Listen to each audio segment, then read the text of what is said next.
11ാം സ്ഥാനത്ത് നിന്ന് സുപ്രധാന സാമ്പത്തിക ശക്തി ഇന്ത്യ മാറിയെന്ന് പ്രധാനമന്ത്രി നരേന്ദ്രമോദി. ഗുജറാത്ത് വൈബ്രന്റ് ആകുന്നു.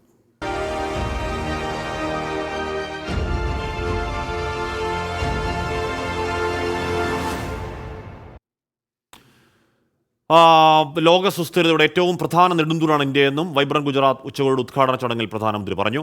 ഉച്ചകോടിക്കിടെ ആഗോള കമ്പനികളുടെ സിഇഒമാരുമായി പ്രധാനമന്ത്രി കൂടിക്കാഴ്ച നടത്തും. UAE president Sheikh Mohammed bin Zayed Al നഹ്യാനാണ് മുഖ്യാതിഥി. രാധാകൃഷ്ണൻ ഡൽഹിയിൽ നിന്ന് ചേരുന്നു.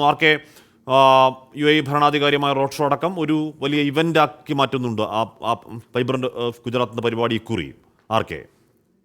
തീർച്ചയായിട്ടും ആണ് ഹാഷ്മി. അതിന് തുടർച്ചയായിട്ടുള്ള പ്രസ്താവനകളാണ് പ്രധാനമന്ത്രി നരേന്ദ്രമോദിയുടെ ഭാഗത്ത് നിന്ന് വന്നത്. അദ്ദേഹം പറയുന്നത് വലിയ സ്വപ്നങ്ങൾ രാജ്യത്തെ ജനങ്ങൾ കാണണം എന്നുള്ളതാണ്.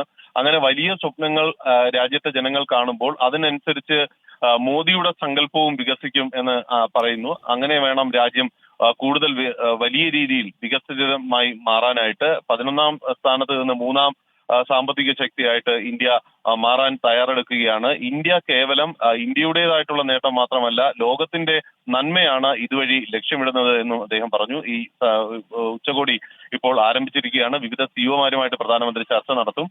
വളരെ പ്രധാനപ്പെട്ട UAE പ്രസിഡന്റിനെ സഹോദരൻ എന്ന് വിളിച്ചാണ് അദ്ദേഹം അഭിസംബോധന ചെയ്തത്. ഇതിൽ നന്ദി പറഞ്ഞ UAE പ്രസിഡന്റ് എല്ലാ വിധത്തിലുള്ള സഹായ സഹകരണങ്ങളും ഇന്ത്യക്ക് വാണിജ്യ വ്യാപാര മേഖലകളിൽ ഉണ്ടാകുമെന്ന് ഉറപ്പു നൽകി. രാധാകൃഷ്ണനാണ്. UAE ഭരണാധികാരിയാണ് ചടങ്ങിന് മുഖ്യാതിഥി. റോഡ് ഷോ അടക്കമുള്ള പരിപാടികൾ അതിൻ്റെ ഭാഗമായി നടക്കാനിരിക്കുന്നു.